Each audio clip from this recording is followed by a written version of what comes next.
Hello friends, welcome back to on YouTube channel R N educational academy. Friends, मैं आपकी दोस्त सरिता पांडे आ चुकी हूँ लेकर के आप लोगों के सामने।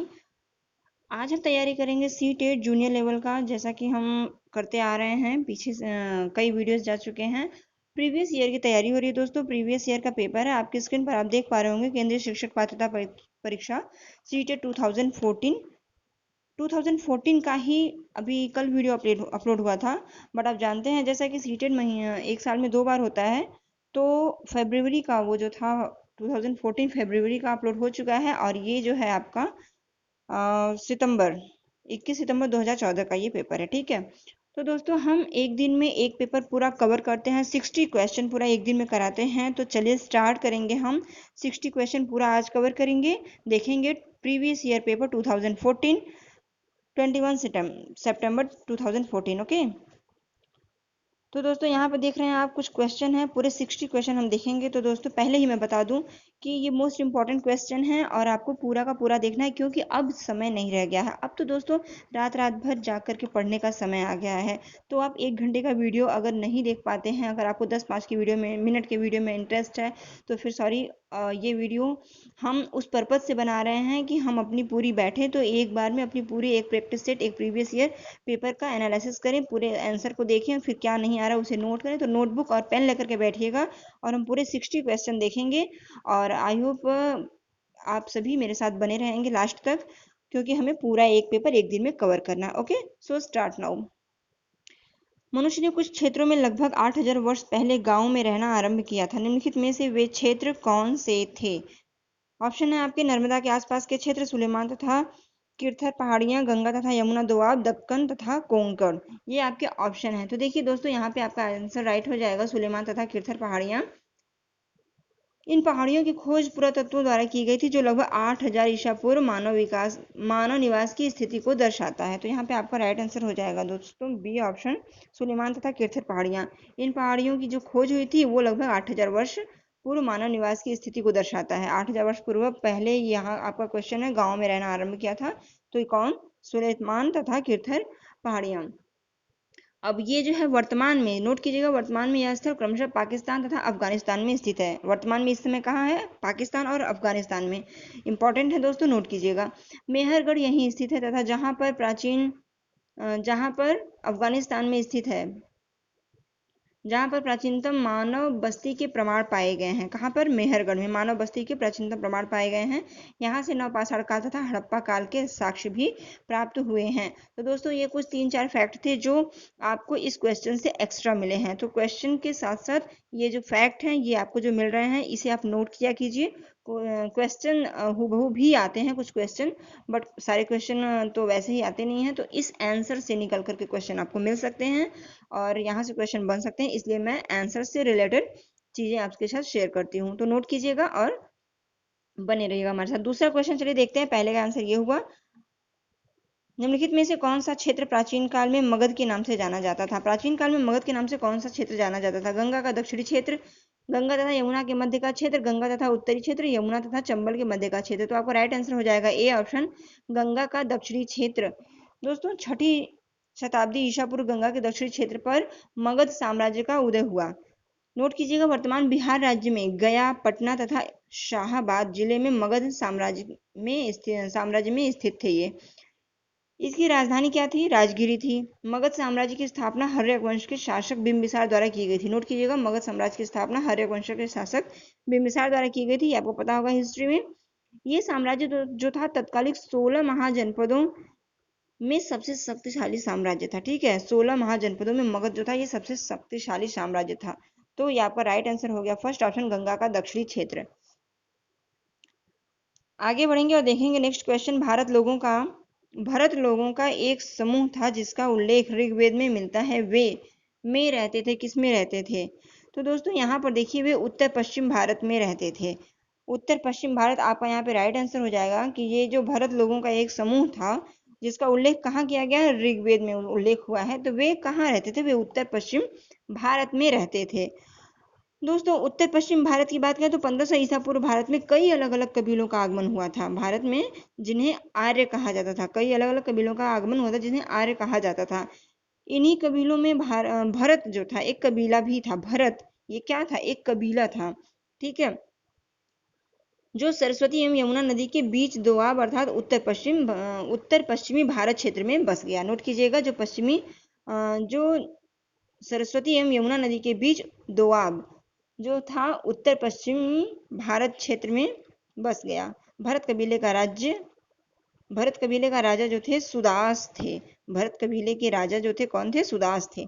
नोट कीजिएगा, भरत कबीले के राजा जो थे सुदास थे।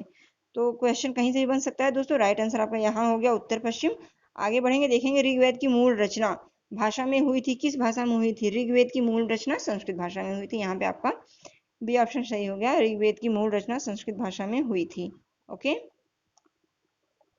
देखिए ऋग्वेद के बारे में देखिए, ऋचाओं के क्रमबद्ध ज्ञान के संग्रह को ऋग्वेद कहा जाता है। ऋग्वेद क्या है, ऋचाओं के क्रमबद्ध ज्ञान का संग्रह। नोट कीजिएगा, ऋचाओं के क्रमबद्ध ज्ञान के संग्रह को हम ऋग्वेद कहा जाता है।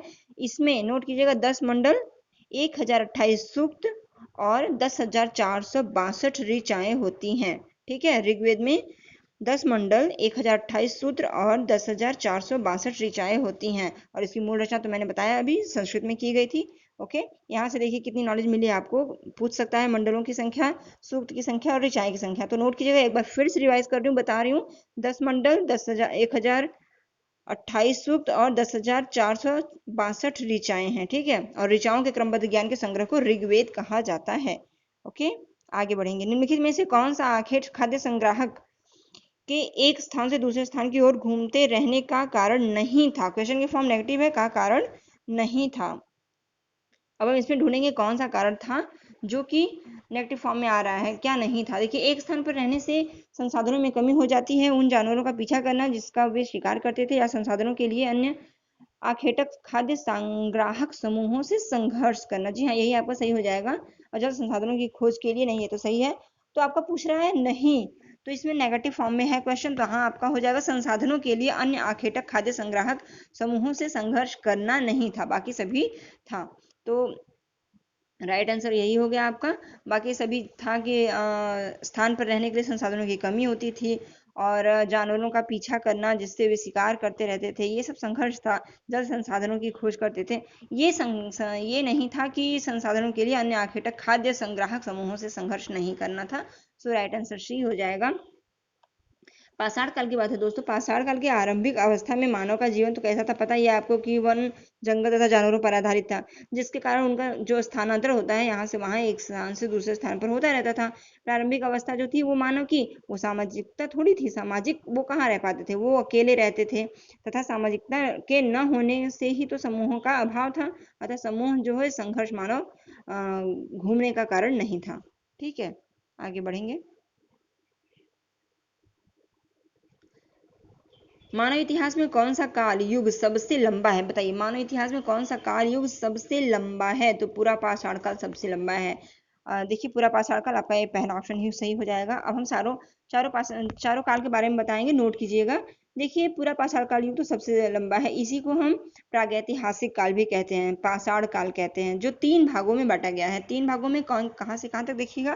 पहला नोट कीजिए, पूरा पाषाण काल जो कि 25 लाख ईसा पूर्व से 10,000 ईसा पूर्व की बात है ये। और मध्य पाषाण काल जो है वो 10,000 ईसा पूर्व से 8,000 ईसा पूर्व तक। एंड थर्ड है नव पाषाण काल, जो 8,000 ईसा पूर्व से 6,000 ईसा पूर्व तक रहा। इस प्रकार पूरा पाषाण काल समय जो था सबसे ज्यादा लंबा था, सर्वाधिक लंबा था। ओके, चलिए दोस्तों, हर क्वेश्चन में जो आंसर है, आंसर में जो क्या कुछ एक्स्ट्रा मिलने वाला है, वो सब कुछ यहाँ पर हम शेयर करते हैं, और हम व्याख्या करते हैं, कोशिश करते हैं कि क्या कुछ ज़्यादा मिल सकता है। क्योंकि क्वेश्चन जो बनेंगे वो क्वेश्चन से रिलेट करके उसी टॉपिक से अदर क्वेश्चन, जस्ट वही क्वेश्चन नहीं आएंगे, रिलेट करके आएंगे, तो उसके बारे में जानना जरूरी है। तो आप पढ़ रहे हैं, हमारे साथ बने हुए हैं, तो आपको इतना तो एक्स्ट्रा मिलना ही मिलना है।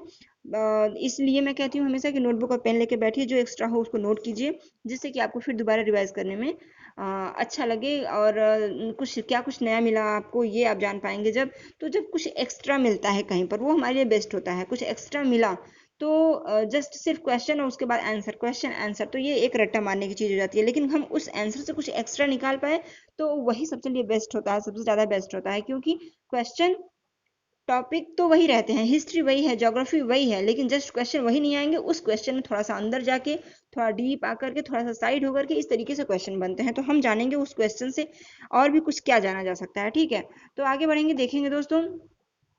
अगला क्वेश्चन क्या है, में प्राचीन शैल चित्रकला मिली है। अब किसमें प्राचीन शैल चित्रकला मिली है, बताइए। ऑप्शन है आपके कर्नाटक तथा तमिलनाडु में, तमिलनाडु तथा आंध्र प्रदेश में, आंध्र प्रदेश तथा उड़ीसा में, या मध्य प्रदेश तथा उत्तर प्रदेश में। प्राचीन शैल चित्रकला की बात हुई दोस्तों, तो मध्य प्रदेश तथा उत्तर प्रदेश में प्राचीन शैल चित्रकला मिली है। आपका राइट आंसर हो जाएगा डी ऑप्शन, मध्य प्रदेश तथा उत्तर प्रदेश में प्राचीन शैल चित्रकला मिली है। तो दोस्तों यहाँ पर देखिए, मध्य प्रदेश तथा उत्तर प्रदेश में शैल चित्रकला के अवशेष मिले हैं, ये तो आपको पता होगा। तो मध्य प्रदेश में क्या है बताइए, भीमबेटका, बताया मैंने कई बार, भीमबेटका का तथा आजमगढ़। और उत्तर प्रदेश में चौपानी मांडो, नोट कीजिएगा, उत्तर प्रदेश में चौपानी मांडो तथा मेहदसा से अनेक चित्र शैल मिले हैं, शैल चित्र मिले हैं, जिन्हें चट्टान पर बनाया गया है। शैल चित्र का मतलब ही हो गया पत्थरों चट्टानों पर उकेरा गया। और यह चित्रकला जो है पूरा पाषाण काल से संबंधित है। इस चित्रकला का विशेष क्या रहता है, किस चीज के चित्र होते हैं, आखेट तथा पशु पक्षी, इनका विशेष थीम रहता है। तो यहाँ पे आपको क्या कुछ एक्स्ट्रा मिला, देखिए, मध्य प्रदेश में भीमबेटका, आदमगढ़, और उत्तर प्रदेश में चौपानी मांडो तथा मेहदसा अनेक शैल चित्र मिले हैं। ये दो चीजों, ये दो नाम आप रखिएगा, याद रखिएगा। और ये जो चित्रकला होती थी, ये किस पर बेस होता था, आखेट और पशु पक्षी के चित्र होते थे। ठीक है, चलिए आगे बढ़ेंगे हम। निम्नलिखित में से कौन सा हड़प्पा का स्थल नहीं है, क्वेश्चन की फॉर्म नेगेटिव, तो कौन कौन सा हड़प्पा का स्थल है बताइए। काफी पढ़ा है आपने और फास्ट, और ये सिंपल क्वेश्चन है, अगर आपने हिस्ट्री पढ़ी है तो। हड़प्पा का स्थल कौन सा नहीं है, तो दोस्तों यहाँ पर देखिए, राखीगढ़ी है, सोतकागो है, गवेरी वाला भी है, चिराद नहीं है। चिराद क्या है दोस्तों, देखिए, चिराद जो है नवपाषाण कालीन स्थल है, जो बिहार के सारण जिले में स्थित है। नोट कीजिएगा, बिहार के सारण जिले में स्थित है। यहाँ से हिरण सिंह के निर्मित उपकरण की प्राप्ति हुई है। हिरण सिंह के निर्मित उपकरण पूछा जाए कहाँ से, क्वेश्चन ऐसे बन सकता है, तो उसके लिए आपका राइट आंसर हो जाएगा चिराद, जो कि बिहार जिले का है। और सारण जिले में स्थित, बिहार के सारण जिले में स्थित है चिराद, जहां से हिरण सिंह से निर्मित उपकरणों की प्राप्ति हुई है। जबकि राखीगढ़ी, सोतकागो और गंवेरी वाला ये हड़प्पाकालीन स्थल है। ठीक है दोस्तों, तो यहाँ पे राइट आंसर आपका हो जाएगा ये, क्योंकि ये नहीं है। ठीक है, क्वेश्चन फॉर्म नेगेटिव, तो ये। आगे बढ़ेंगे, देखेंगे हम नेक्स्ट क्वेश्चन। पुरु, यदु और भरत वेदों में उल्लेख की तरह है। पुरु, यदु और भरत वेदों में उल्लेख की तरह है। ऑप्शन है आपके जन, राष्ट्र, राजन और दस्यु। तो देखेंगे ये सब क्या है, देखिए, पुरु, यदु और भरत वेदों में उल्लेख की तरह, किसकी तरह, पुरु, यदु और भरत, ये लोग थे जो जन जन की तरह उल्लेख इनका किया गया है। भारत में देखिए, आर्यों का आगमन 1500 में, अभी मैंने बताया था, जो कि कई कबीलों अर्थात जन, कबीलों का अर्थ होता है जन। इसको आप नोट कर लीजिए, लिख लीजिए, जो मैंने अभी पिछली बार बताया कबीलों। तो ये जो कबीलों का अर्थ क्या है, कबीलों का अर्थ होता है जन। इसी में विभक्त थे ये लोग, कौन कौन से, पुरु, यदु और जन, भरत, ये सभी कबीलों में विभक्त थे। कबीलों का मतलब ही होता है जन। प्रमुख कबीले थे ये सब, पुरु, यदु और भी कुछ एक्स्ट्रा लिखिएगा, पुरु, यदु, अनु, तुवर्ष, आलीन, भलानस, शिवी, विषाणी तथा भरत आदि, इनका उल्लेख ऋग्वेद में हुआ है। ठीक है, इनका उल्लेख ऋग्वेद में हुआ है। कौन कौन से, एक बार फिर से बता रही हूँ, नोट कीजिएगा, टाइम तो लगेगा बट इंपॉर्टेंट है। पुरु, यदु, अनु, तुर्वश, आलीन, भलानस, शिवी, विषाणी तथा भरत। दोस्तों ये सारा कुछ यहाँ पर लिख पाना पॉसिबल नहीं है। मैं बोल रही हूँ, मेरी बातों पर ध्यान दीजिएगा। आप पहली बार में सुनिए, अगर नहीं आप कर पाते हैं तो पॉज करके नोट कीजिएगा जरूर, और फिर उसको पूरा सुन करके रिवाइज करके, दोबारा रिवाइज करके कंफर्म उसकी नोट बनाते चलिए। चलिए ठीक है, नेक्स्ट क्वेश्चन पर बढ़ते हैं। तो यहाँ पे राइट आंसर क्या हो गया, जन हो गया। आगे बढ़ेंगे, शफी तथा हनफी, शफी तथा हनफी है, क्या है ये शफी तथा हनफी। तो दोस्तों ये न्याय के इस्लामी सिद्धांत है। शफी और हनफी आप सुन ही रहे हैं, तो ये है क्या, इस्लामी सिद्धांत है, किस चीज के, न्याय के। तो यहाँ पे आपका राइट आंसर हो गया, हाँ, सी ऑप्शन राइट आंसर हो गया, न्याय के इस्लामी सिद्धांत, शफी तथा हनफी। जैसा कि आपको नाम से ही पता चल रहा है, लेकिन यहाँ पर सभी इस्लामी वास्तुकला शैलियां, सऊदी अरब में स्थान, न्याय के इस्लामी सिद्धांत, दो इस्लामी शासक। तो आप दो इस्लामी शासक पर भी जा सकते थे अगर आपको पता ना हो तो, इसलिए अब इसे आप नोट डाउन कीजिए और याद रखिएगा, शफी तथा हनफी क्या है, न्याय के इस्लामी सिद्धांत हैं, सिद्धांत से संबंधित है। इनका जो है दोस्तों इस्लामिक परंपरा में किसी विवाद पर निपटारा इन्हीं इस्लामिक सिद्धांतों पर किया जाता है। इस्लामिक परंपरा में जब कोई भी विवाद हो जाता था तो उनका निपटारा कैसे होता था, यही शफी तथा हनफी ये इस्लामिक सिद्धांत होते थे, इन्हीं के द्वारा इनका निपटारा किया जाता था। ठीक, आगे बढ़ेंगे। दंत दुर्ग जिसने हिरण्यगर्भ नामक एक अनुष्ठान किया था वह क्या है? चोल राजा है, प्रतिहार प्रधान है, राष्ट्रकूट प्रधान है और पल्लव प्रधान है। क्या है ये? देखिए ये राष्ट्रकूट प्रधान है। दंत दुर्ग ने 752 ईस्वी में राष्ट्रकूट वंश की स्थापना की एवं मान्य खेत को अपनी राजधानी बनाई। नोट कीजिएगा आप, दंत दुर्ग ने 752 ईस्वी में राष्ट्रकूट वंश की स्थापना की और मान्य खेत को अपनी राजधानी बनाई। इन्होंने उज्जैनी में हिरण्यगर्भ यानी महादान का अनुष्ठान किया था। तो यहाँ का राइट आंसर क्या हो जाएगा? राष्ट्रकूट प्रधान, सी ऑप्शन राइट हो जाएगा। आगे बढ़ेंगे। यह किसने लिखा है कि रजिया अपने भाइयों से कहीं अधिक योग्य तथा सक्षम थी? ये किसने लिखा है?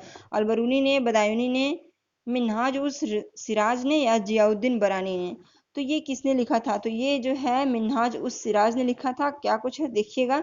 देखिए मिन्हाज उस सिराज ने अपनी पुस्तक तबकाते नासिरी में गुलाम वंश में, नोट कीजिएगा तबकाते नासिरी, ये पुस्तक किसकी है? मिन्हाज उस सिराज की। तबकात ए नासिरी में गुलाम वंश के शासकों तथा उनके प्रशासक का वर्णन किया गया है। मिन्हाज ने अपनी पुस्तक में वर्णन किया है कि रजिया अपने भाइयों से अधिक योग्य थी, इसलिए इल्तुतमिश ने रजिया को अपना उत्तराधिकारी घोषित किया था। मिन्हाज के अनुसार रजिया के पतन का मुख्य कारण उसका स्त्री होना था। ठीक है, तो आपका यहाँ राइट आंसर हो गया मिन्हाज उस सिराज। मिन्हाज उस सिराज ने कौन सी पुस्तक लिखी थी ये आपने नोट किया। और इनका मानना था कि रजिया जो थी वो अपने भाइयों में सक्षम थी, ज्यादा योग्य थी और उसके पतन का कारण क्या था? उसका स्त्री होना था। ठीक, आगे बढ़ेंगे। एक शिलालेख में कहा गया है कि दिल्ली के सुल्तान को खुदा के द्वारा चुना गया है क्योंकि उसमें मौसिम तथा सोलोमन जैसे गुण विद्यमान हैं। दिल्ली का सुल्तान कौन था? दिल्ली का सुल्तान तो अलाउद्दीन खिलजी था दोस्तों, अलाउद्दीन खिलजी। जी हाँ, यहाँ डी ऑप्शन में हो जाएगा, दिल्ली का सुल्तान अलाउद्दीन खिलजी था। अब देखिए खिलजी वंश का संस्थापक जो था अलाउद्दीन खिलजी, समय लिखिएगा, काल उसका क्या था? 1296 से 1316 ईस्वी था। अलाउद्दीन खिलजी का शासनकाल 1296 से 1316 ईस्वी। इसके समकालीन का एक शिलालेख जोधपुर से प्राप्त होता है। अलाउद्दीन खिलजी के समकालीन एक शिलालेख जोधपुर से प्राप्त होता है जिसमें वर्णन है दिल्ली के सुल्तान को खुदा द्वारा चुना गया था क्योंकि उसमें मौसिम तथा सोलोमन जैसे गुण विद्यमान थे। ठीक है, ये जोधपुर से प्राप्त शिलालेख जो था उस पर ये लिखा हुआ था, दिल्ली के सुल्तान खुदा तथा उस पर ये खुदा हुआ था। ठीक, मौसिम तथा सोलोमन जैसे गुण विद्यमान थे, खुदा द्वारा चुना गया था ये। ठीक, चलिए आगे बढ़ेंगे। ईस्ट इंडिया कंपनी के शासन के दौरान किस राजस्व बंदोबस्त के अंतर्गत राजस्व एकत्र करने और उसे कंपनी को अदा करने की जिम्मेदारियां गांव के मुखिया को सौंपी गई थी? ऑप्शन है आपके जमींदारी बंदोबस्त, स्थायी बंदोबस्त, रैयतवाड़ी बंदोबस्त, महलवारी बंदोबस्त। यहाँ पे दोस्तों हो जाएगा आपका महलवारी बंदोबस्त। बताते चले आपको, देखिए अंग्रेजी शासनकाल में हाल्ट मैकेंजी के द्वारा 1822 ईस्वी में महलवाड़ी प्रथा का प्रतिपादन किया गया था। हाल्ट मैकेंजी द्वारा 1822 में 1822 में हाल्ट मैकेंजी द्वारा अंग्रेजी शासनकाल महलवाड़ी प्रथा का प्रतिपादन किया गया था। और ये जो है राजस्व वसूलने के लिए एक व्यवस्था थी जिसे गंगा का दोआब पश्चिम उत्तर प्रदेश, पंजाब तथा मध्य भारत के कुछ लोगों में लागू की गई थी। इस व्यवस्था के अंतर्गत कंपनी गांव के मुखिया के साथ राजस्व के लिए अनुबंध करते थे और गांव का राजस्व वसूलने तथा जमा करने का जो दायित्व होता था ये गांव के मुखिया को ही सौंप दिया जाता था। सो राइट आंसर आपका क्या हो जाएगा यहाँ पे? महलवाड़ी बंदोबस्त। महलवाड़ी बंदोबस्त, D option is the right answer, Mahalwari बंदोबस्त। अंग्रेजी शासन का हाल्ट मैकेंजी याद रखिएगा, और 1822 महलवाड़ी प्रथा का प्रतिपादन इन्होंने किया था, हाल्ट मैकेंजी 1822। ठीक, प्रथम विश्व युद्ध ने किस प्रकार भारत की आर्थिक और राजनीतिक स्थिति बदल दी? प्रथम विश्व युद्ध ने किस प्रकार भारत की आर्थिक और राजनीतिक स्थिति बदल दी? देखिए भारतीय राष्ट्रीय कांग्रेस की राजनीतिक गतिविधियों पर 6 वर्ष के लिए रोक लगा दी गई, या कीमतों में भारी गिरावट होने से जन सामान्य लाभान्वित हुए, या अनेक देशी रियासतों ने अंग्रेजी शासन के विरुद्ध बगावत कर दी, या फिर आपका डी ऑप्शन है युद्ध के औद्योगिक वस्तुओं की मांग में वृद्धि कर दी जिससे भारतीय उद्योगों का विस्तार हुआ। तो यही आपका सही हो जाएगा दोस्तों, डी ऑप्शन। देखिए प्रथम विश्व युद्ध जब हुआ था 1914 से लेकर 1980 तक, ये इस युद्ध का परिणाम स्वरूप क्या हुआ था, वस्तुओं की मांग में वृद्धि हुई थी, फलस्वरूप कीमतों में वृद्धि हुई थी और इससे भारतीय वस्तुओं की मांग बढ़ी तथा भारत का औद्योगिकरण तीव्र हो गया था और भारत में आर्थिक तथा राजनीतिक परिवर्तन हुआ। ठीक है, आगे बढ़ेंगे। निम्नलिखित में से कौन सा मरुस्थल का एक उदाहरण है, मरुस्थल का एक उदाहरण कौन सा है, लद्दाख, सुंदरबन, कोंकण, पश्चिमी घाट। तो दोस्तों इसमें से अगर देखा जाए लद्दाख, सुंदरबन, कोंकण, पश्चिमी घाट, तो मरुस्थल बताइए, तो आप फटाफट तुरंत लगाएंगे लद्दाख। जी हाँ, बिल्कुल सही जा रहे हैं आप, लद्दाख ही है, शीत मरुस्थल है, लद्दाख एक शीत मरुस्थल है। ठीक है, जो जम्मू कश्मीर राज्य में स्थित है। सुंदरबन, कोंकण तथा पश्चिमी घाट ये सब समुद्र तटीय क्षेत्र हैं। ठीक, निम्नलिखित कथनों में से कौन सा कथन पृथ्वी की स्थिति के संबंध में सत्य है, इनमें से कौन सा कथन पृथ्वी की स्थिति के संबंध में सत्य है। तो दोस्तों आपका यहाँ पे देखिए सी ऑप्शन सही हो जाएगा। पृथ्वी का अक्ष एक काल्पनिक रेखा है जो इसके कक्षीय समतल से 66/1/2 का कोण बनाती है कि नहीं। देखिए ये सी ऑप्शन, पृथ्वी का अक्ष एक काल्पनिक रेखा है जो इसके कक्षीय समतल से 66/1/2 का कोण बनाती है। ये आपका राइट आंसर सही हो जाएगा। क्यों, जबकि पृथ्वी अपने बनाती है जब ये पृथ्वी अपने अक्ष पर 23/1/2 अंश झुकी हुई है। ठीक है, पृथ्वी का एक अक्ष जो काल्पनिक रेखा है इसके कक्षीय समतल से 66/1/2 का कोण बनाती है, जबकि वो पृथ्वी अपने अक्ष पर 23/1/2 अंश झुकी हुई है। सो राइट आंसर सी ऑप्शन। प्रदीप्त वृत्त है, प्रदीप्त वृत्त क्या है देखिएगा, प्रदीप्त वृत्त है जो, तो ये क्या है, वृत्त को ग्लोब की वृत्त जो ग्लोब को दो भागों में विभाजित करता है वो है, या वृत्त जो ग्लोब पर दिन को रात से विभाजित करता है, या विश्व पर पृथ्वी की स्थिति जब दिन रात बराबर होते हैं, या एक विशेष मध्याह्न रेखा जो दोपहर को 12 बजे सूर्य पर। जी नहीं, आपका वृत्त जो ग्लोब पर दिन को रात से विभाजित करता है ये हो जाएगा, आपका राइट आंसर बी हो जाएगा। प्रदीप्त वृत्त क्या होता है, ग्लोब पर दिन को रात से विभाजित करने वाला जो होता है वो प्रदीप्त वृत्त होता है। ठीक, आगे बढ़ेंगे। नेक्स्ट क्वेश्चन है, आप यहाँ पर देख पा रहे हैं दोस्तों, यहाँ पर देख पा रहे हैं आपको दिशाएं दिखाई गई हैं, ईस्ट वेस्ट नॉर्थ साउथ, जो कि मुख्य दिशाएं हैं। ठीक, अब इसमें क्या दिखाया जा रहा है कि आपका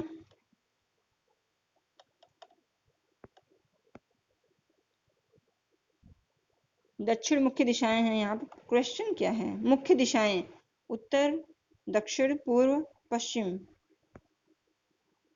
तो डी जो है ये, अच्छा डी को इंगित किया जा रहा है कि ये डी जो है ये क्या है, ये मुख्य दिशाएं, डी जो है ये क्या है, ये जो दिखाया जा रहा है, तो डी क्या हो जाएगा, ये डी को दक्षिण दिखाया गया है।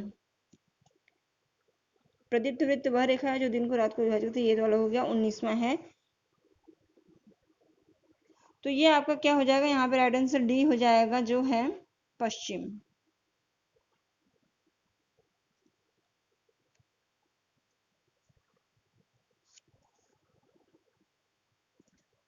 दोस्तों देखिए यहाँ पर देखिए पश्चिम जो होता है इस तरफ होता है ए, आप ये तो जान ही रहे हैं। इधर जो होता है पूर्व होता है, इधर पश्चिम होता है, इधर होता है आपका उत्तर, हाँ, और ये दक्षिण होता है। तो फिर ये दक्षिण तो है, क्वेश्चन क्या पूछा है इसमें, आई थिंक आंसर इसमें होना चाहिए, इसमें आंसर कट हो गया है दोस्तों, कि ये जो दिशा है ये कौन सी दिशा है। तो ये दिशा आपकी ए जो है, ये ए इंगित कर रहा है पश्चिम दिशा। ठीक है, ठीक है, ये चारों दिशाएं आप समझ ही गए, चाहे ए पूछे, चाहे बी पूछे, चाहे सी पूछे, चाहे डी पूछे, इतना तो हमें पता ही है कौन सी दिशा क्या है। यहाँ पे क्वेश्चन मिस हो गया है कि क्या पूछा क्या जा रहा है। ठीक है, तो कोई भी पूछे, अगर बी पूछता है तो ये आपका ईस्ट हो जाएगा, ए पूछता है ये वेस्ट हो जाएगा, सी नॉर्थ हो जाएगा और डी साउथ हो जाएगा। ये सब हम बता लेंगे, चलिए आगे बढ़ते हैं। ठीक है, लक्षद्वीप द्वीप समूह में स्थित है, लक्षद्वीप जो है द्वीप समूह में स्थित है, किस द्वीप समूह में स्थित है, क्वेश्चन यहाँ पे ये बनता है कि जो लक्षद्वीप है ये किस द्वीप समूह में स्थित है। तो दोस्तों हिंद महासागर, अरब सागर, बंगाल की खाड़ी और दक्षिण चीन सागर। तो यहाँ पे लक्षद्वीप द्वीप महासागर जो है ये अरब सागर में स्थित है, ये आप भी जान रहे होंगे। मैप हमें देखना होगा, मैप से क्वेश्चन बनते हैं दोस्तों ज्योग्राफी के, तो ध्यान देंगे हम। ठीक, अरब सागर, देखिए लक्षद्वीप जो है द्वीप समूह अरब सागर में स्थित है, इसमें द्वीपों की कुल संख्या नोट कीजिएगा, लक्षद्वीप द्वीप समूह में द्वीपों की कुल संख्या कितनी है? 36 है तथा केवल 10 द्वीप पर ही मानव निवास करते हैं। 10 द्वीप पर मानव निवास करते हैं, लेकिन संख्या कुल कितनी है? 36 है। ये द्वीप समूह जो है मूंगा द्वीप का उदाहरण प्रस्तुत करते हैं। ये द्वीप जो है मूंगा द्वीप का उदाहरण प्रस्तुत करते हैं। यहाँ से आपको ये 3 फैक्ट मिले। चलिए आगे बढ़ेंगे, देखेंगे ब्राजील में पाया जाने वाला कंपोस। कंपोस क्या है? ब्राजील में पाया जाने वाला एक जनजातीय, एक उष्णकटिबंधीय घास का मैदान, एक परंपरागत नृत्य या एक उष्णकटिबंधीय पशु। तो दोस्तों ये एक घास का मैदान है, आपको पता है कंपोस्ट जो है ब्राजील में पाया जाने वाला एक उष्णकटिबंधीय घास का मैदान है। राइट आंसर आपका हो जाएगा बी ऑप्शन, कंपोस्ट जो है ये घास का मैदान है। ठीक है, आगे बढ़ेंगे। कोलकाता बंदरगाह, कोलकाता बंदरगाह पर स्थित है। कोलकाता बंदरगाह किस पर या किस में स्थित है? गंगा सागर, बंगाल की खाड़ी, हुगली नदी या भागीरथी नदी। तो यहाँ पे देखिए दोस्तों, कोलकाता बंदरगाह की बात हो रही तो कोलकाता तो हुगली नदी पर स्थित है। ठीक है, सी ऑप्शन राइट हो जाएगा आपका, हुगली नदी पर स्थित है। कोलकाता जो है हुगली नदी पर स्थित है। जैसा कि आप जानते हैं कोलकाता बंदरगाह हुगली नदी के तट पर स्थित है, पश्चिमी बंगाल में स्थित है ये। ठीक है, ये है जो कोलकाता बंदरगाह हुगली नदी के तट पर स्थित है और पश्चिमी बंगाल में स्थित है। पर और मैं यहाँ पर पूछा गया इसलिए मैं बता रही हूँ, हुगली नदी के तट पर और पश्चिमी बंगाल में स्थित है। ठीक है, और क्या हो सकता है इसके बारे में? देखिए इस बंदरगाह का जो मुख्य पोताश्रय है ये खिदिरपुर है। नोट कीजिएगा, इस बंदरगाह का मुख्य पोताश्रय है खिदिरपुर है। समुद्र तट पर स्थित इस पोताश्रय को हम डायमंड हार्बर के नाम से जानते हैं। मोस्ट इंपॉर्टेंट, समुद्र तट पर स्थित ये जो पोताश्रय है ये खिदिरपुर में है, और समुद्र तट पर स्थित ये पोताश्रय जो है इसको हम क्या कहते हैं? डायमंड हार्बर के नाम से जाना जाता है। डायमंड हार्बर के नाम से जाना जाता है। राइट आंसर हुगली हो गया। संसार में किस महाद्वीप पर सबसे कम जनसंख्या है? किस महाद्वीप पर सबसे कम जनसंख्या है? जनसंख्या की बात करें अगर कि सबसे कम जनसंख्या वाला महाद्वीप कौन सा है, तो ऑस्ट्रेलिया हो जाएगा। दोस्तों यहाँ पर ऑस्ट्रेलिया हो जाएगा, क्योंकि जो आपके ऑप्शन है उसके अकॉर्डिंग ही होगा ना, ऑस्ट्रेलिया हो जाएगा। क्योंकि इसमें वो तो दिया नहीं है, अंटार्कटिका तो है नहीं। तो संसार में किस महाद्वीप पर सबसे कम जनसंख्या है? ऑस्ट्रेलिया इसमें दिया है। तो इन सब में यूरोप, दक्षिण अमेरिका और अफ्रीका और ऑस्ट्रेलिया के में इन सब के अकॉर्डिंग ऑस्ट्रेलिया में सबसे कम जनसंख्या है। तो दोस्तों यहाँ पर देखिए सबसे छोटा है ना ये क्षेत्रफल में, तथा सबसे कम जनसंख्या वाला भी है महाद्वीप। यह क्षेत्रफल महाद्वीप जो है दक्षिणी गोलार्ध में स्थित है। ये ऑस्ट्रेलिया महाद्वीप दक्षिणी गोलार्ध में है और मकर रेखा इस महाद्वीप के मध्य से होकर गुजरती है। यहाँ से आपको ये कुछ फैक्ट मिले। आगे बढ़ेंगे। लद्दाख में पाए जाने वाले गम्पास है। ये गम्पास क्या है बताइए? देखिए अब गम्पास आपको मिला था घास का मैदान, तो यहाँ पर घास का मैदान नहीं है और ऑप्शन भी नहीं है। तो ये गम्पास क्या है बताइए? लद्दाख में पाया जाने वाला है ये बौद्ध विहार मंदिर है, बकरी की प्रजाति है, शॉल की किस्म है या बौद्ध भिक्षु है। तो दोस्तों ये एक मंदिर है, बौद्ध विहार मंदिर। गम्पास जो है ये बौद्ध विहार एक मंदिर है। ठीक, राइट आंसर हो जाएगा आपका ए ऑप्शन, बौद्ध विहार मंदिर है गम्पास। तो दोस्तों देखिए लद्दाख में ये पाया जाने वाला गम्पास बौद्ध विहार मंदिर है। यह मंदिर जो है तिब्बती शैली में निर्मित है। किस शैली में है? तिब्बती शैली में निर्मित है। यहाँ पर भिक्षुओं के रहने के लिए निवास स्थान तथा पूजा गृह होता है। तिब्बती शैली पर निर्मित है, याद रखेंगे, तिब्बती शैली में निर्मित है। ठीक, तिब्बती शैली। चित्र प्रस्तुत करता है। नेक्स्ट क्वेश्चन को देखिए, एक चित्र बनाया हुआ है, एक इमेज है आपके सामने। इसमें क्या दिखा रहा है? इसमें देखिए गर्म वायु, ठंडी वायु दिखा रहा है। ये यहाँ से जो ऐसे आ रही है ये ठंडी वायु है, और ये ऐसे जो है ये दिखा रहा है, शो कर रहा है ठंडी वायु है, और ये जो है इस प्रकार से गर्म वायु है। ठीक है, चलिए देखते हैं आगे। चित्र तो हमने देख लिया, अब आगे क्या क्वेश्चन है? ये जो ओ हो कहाँ आ गई मैं? 25।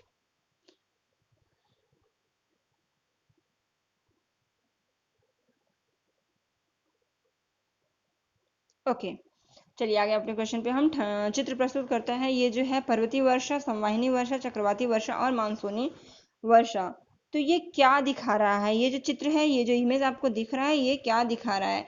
दोस्तों इस तरीके का जो इमेज है, ठंडी और गर्म जलवायु यहाँ, ठंडी वायु यहाँ, और ये इस तरीके का जो ये इमेज बना है, उमड़ घुमड़ कर वायु जो है इसके इर्द गिर्द यहाँ से ऐसे ये जो इमेज बना है दिखा रहा है, ये जो है दोस्तों चक्रवाती वर्षा का इमेज है। देखिए चक्रवाती वर्षा में होता क्या है? चक्रवाती वर्षा जो होती है, इसके द्वारा होने वाली जो वर्षा होती है वो जो है उसे हम चक्रवातों के द्वारा जो वर्षा होती है उसको हम चक्रवाती वर्षा कहते हैं।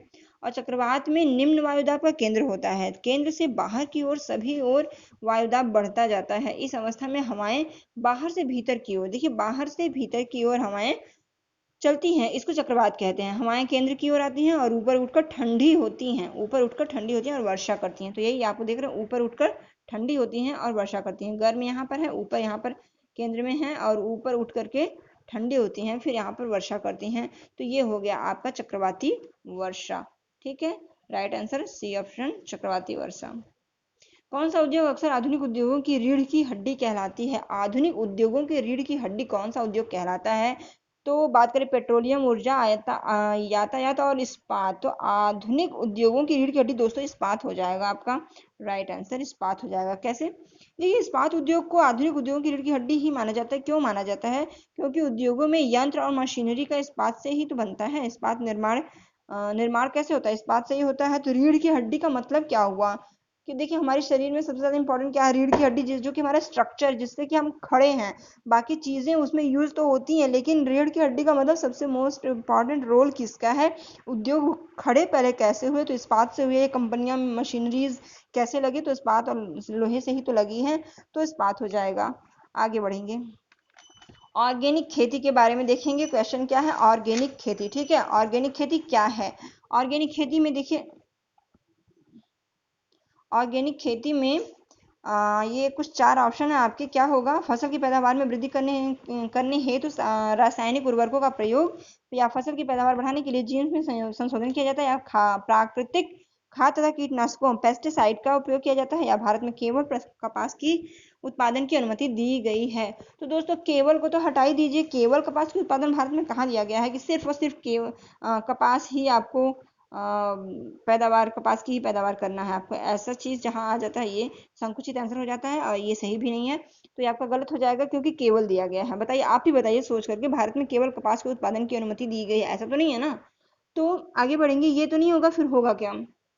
ऑर्गेनिक खेती। ऑर्गेनिक खेती इट मीन्स प्राकृतिक खाद और कीटनाशक जो पेस्टिसाइड को यूज करना होता है। ठीक है, ऑर्गेनिक खेती मीन्स यही होता है कि ऑर्गेनिक खेती में रासायनिक उर्वरक जो होते हैं और जो कीटनाशक होते हैं, पेस्टिसाइड, इनका प्रयोग नहीं किया, कीटनाशकों का प्रयोग नहीं किया जाता है। इस प्रकार की खेती में प्राकृतिक जीव जंतु तथा पेड़ पौधों से बनी हरी खाद तथा इसमें निर्मित कीटनाशकों का प्रयोग किया जाता है। हरी खाद को ही प्राकृतिक खाद भी कहा जाता है। ठीक, ऑर्गेनिक खेती का आप समझ पाए, प्राकृतिक खाद, और यहाँ पे कीटनाशक पेस्टिसाइड का प्रयोग किया जाता है, इसमें रासायनिक खाद यूज नहीं होते हैं।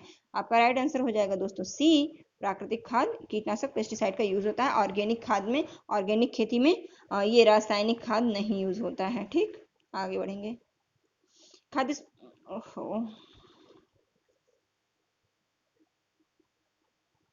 सॉरी, 1 मिनट रुकिएगा दोस्तों, बस बस बस आ गए। ठीक, हाँ, खाद्य सुरक्षा के संबंध में निम्नलिखित में से कौन सा सत्य है? खाद्य सुरक्षा के संबंध में निम्नलिखित में से कौन सा सत्य है? अब यहाँ पर देखिए लेंदी लेंदी क्वेश्चन है कुछ, ये आपके ऑप्शंस। खाद्य सुरक्षा तभी बनी होती रहती है जब सरकार अगले 5 वर्षों के लिए अनाज का सुरक्षित भंडार बनाए रखती है, या सरकार अनाज का पर्याप्त भंडार बनाए रखने के लिए अनाज के निर्यात पर रोक लगा देगी, या सरकार बेहतर तथा सुरक्षित स्वास्थ्य के लिए ऑर्गेनिक खाद्यों के उत्पादन के लिए प्रोत्साहित करती है, या फिर खाद्य सुरक्षा बनी रहती है जब व्यक्तियों के लिए सभी समय पर्याप्त सुरक्षित तथा पौष्टिक खाद्य पदार्थ की सुविधा उपलब्ध हो। तो खाद्य सुरक्षा, देखिए पूछा क्या गया है, खाद्य सुरक्षा के संबंध में निम्नलिखित में से कौन सा सत्य है? सत्य तो यही होगा दोस्तों, खाद्य सुरक्षा बनी रहती है तभी जबकि व्यक्तियों के लिए सभी खाद्य पर्याप्त सुरक्षित तथा पौष्टिक खाद्य पदार्थ की सुविधा उपलब्ध हो। डी ऑप्शन आपका राइट हो जाएगा। डी ऑप्शन आपका राइट हो जाएगा। देखिए आपको बताते चलें कि इसके लिए वर्ष 2014 में भारत सरकार द्वारा खाद्य सुरक्षा अधिनियम पारित हुआ था। खाद्य सुरक्षा का तात्पर्य व्यक्तियों को हर समय पर्याप्त मात्रा में भोजन, पौष्टिक आहार उपलब्ध कराने से है। गारंटी है कि खाद्य और पोषाहार उपलब्ध होना चाहिए हर समय सभी व्यक्तियों के लिए। और ये जो है 2014 नोट कीजिएगा, 2014 में भारत सरकार द्वारा खाद्य सुरक्षा अधिनियम पारित किया गया था। 2014 खाद्य सुरक्षा अधिनियम 2014। ठीक, खाद्य सुरक्षा अधिनियम। आगे बढ़ेंगे, निम्नलिखित में से कौन सा प्रसिद्ध पर्यावरण अनुकूलन ऑटोमोबाइल ईंधन है? कौन सा प्रसिद्ध पर्यावरण अनुकूलन, अगर हम कहें कि प्रसिद्ध पर्यावरण अनुकूलन ऑटोमोबाइल ईंधन, तो आपका हो जाएगा सीएनजी। ठीक है। देखिए सीएनजी का फुल फॉर्म अक्सर पूछता है, तो कंप्रेस्ड नेचुरल गैस होगा। इसको हिंदी में कहते हैं संपीड़ित प्राकृतिक गैस, ठीक है। और ये जो होता है हाइड्रोकार्बन का मिश्रण होता है। सीएनजी में 80 से लेकर 90% तक मीथेन गैस होती है, CH4, ठीक है। इसमें 80 से 90% तक आपका 80 से लेकर लगभग 90% तक मीथेन होता है, ठीक है। मीथेन CH4 होता है, ठीक, CH4 मीथेन। आगे बढ़ेंगे। बैरोमीटर का प्रयोग होता है। बैरोमीटर का प्रयोग कहाँ होता है? ये तो आपने बहुत बार रट्टा मार लिया होगा। बताइए कहाँ होता है? वायुमंडलीय दाब के लिए होता है भाई बैरोमीटर। वायुमंडलीय दाब कहाँ है? सी ऑप्शन है, बैरोमीटर। चलिए आगे बढ़ेंगे। इसके बारे में कुछ जानते चलिए। वायुमंडलीय दाब के मापने के लिए बैरोमीटर, ये आप जानते ही हैं। इसका निर्माण 14 द्वारा किया गया था। 14 नोट कीजिएगा। इसका निर्माण, बैरोमीटर का निर्माण किसने किया था? 14 ने किया था। बैरोमीटर के पारे का गिरना तूफान आने का संकेत होता है। बैरोमीटर में जब पारा गिरता है तो ये किसका संकेतक होता है? तूफान के आने का। ये 2 पॉइंट आपको यहाँ पे मिले, नोट कीजिएगा। आगे बढ़ेंगे। ऐसा विश्वास किया जाता है कि ईसा का शिष्य सेंट थॉमस में आए थे। किस में आए थे, कहाँ आए थे, ये आपसे यहाँ पे पूछा जा रहा है कि ऐसा विश्वास किया गया था कि ईसा का शिष्य सेंट थॉमस में आए थे। कब आए थे? तो केरल में आए थे। ऐसा विश्वास है, लोगों का ऐसा मानना है कि केरल में आए थे ईसा के शिष्य सेंट थॉमस। ठीक, पूछा जाएगा कि ईसा के शिष्य कौन थे, तो आंसर मिला आपको सेंट थॉमस। ये कहाँ आए थे, किस में आए थे? तो केरल में आए थे, ये माना जाता है। और ये कब कौन मानता है? देखिए ईसा के शिष्य जो सेंट थॉमस थे, ये पहली सदी में पल्लव शासक गोंडो फर्नीज, नोट कीजिएगा, पल्लव शासक गोंडो फर्नीज के शासनकाल में भारत आए थे। 42 ईसा में केरल चले गए थे। 42 ईसा में केरल चले गए थे, यहीं पर इनकी मृत्यु हो गई थी। इस प्रकार पहली सदी में ईसाई धर्म भारत में प्रवेश किया था। अब देखेंगे दोस्तों नेक्स्ट क्वेश्चन। चलिए ये आप आगे बढ़ते। देखिए जूलू क्या है? जूलू जो है दक्षिण अफ्रीका की एक जनजाति है, दक्षिण अफ्रीका की एक भाषा है, दक्षिण अफ्रीका का एक राष्ट्रीय पशु है, दक्षिण अफ्रीका का एक परंपरागत नृत्य है। जूलू है क्या?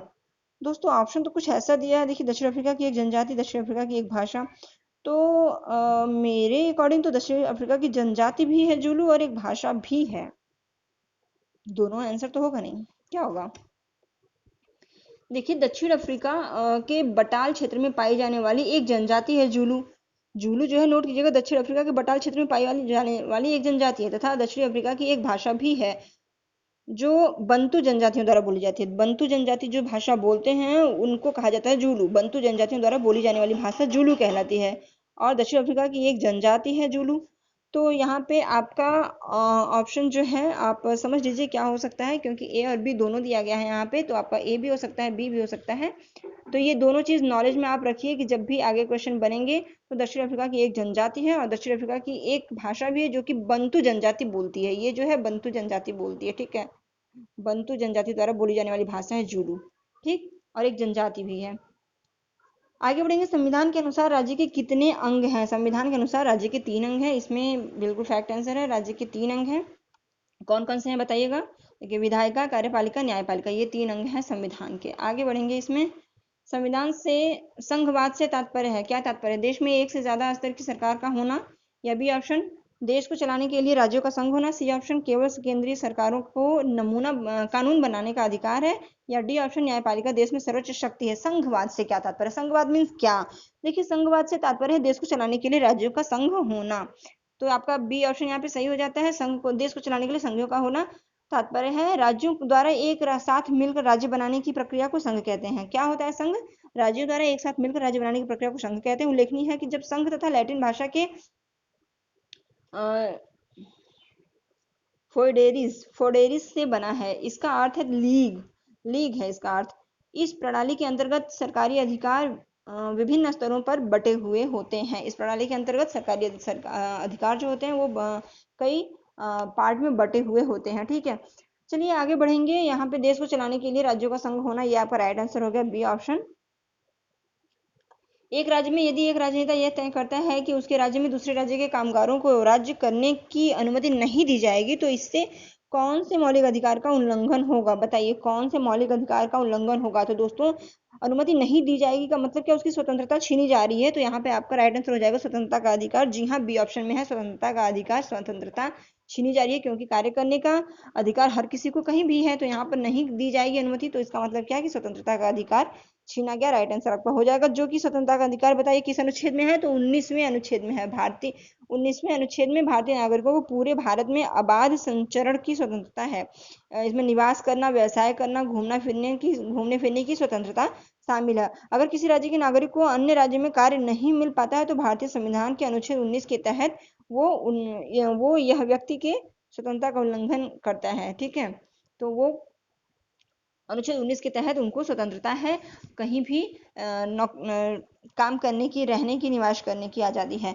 राज्यसभा के अधिकतम हो सकते हैं सदस्य कितने हो सकते हैं, देखिए राज्यसभा के अधिकतम सदस्य हो सकते हैं कितने, 225, 232, 225, 235 और 245 और 260। तो कितने हो सकते हैं, 245 हो सकते हैं दोस्तों। यहाँ पे राइट आंसर हो जाएगा आपका सी ऑप्शन, 245 हो सकते हैं अधिकतम सदस्य।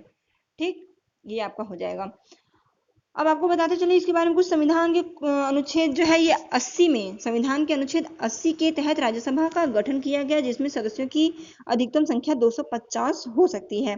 अब 338 निर्वाचित और प्लस 12 जो होते हैं ये मनोनीत होते हैं। ठीक है, नोट कीजिएगा 338 जो होते हैं 238 निर्वाचित होते हैं प्लस 12 होते हैं मनोनीत होते हैं।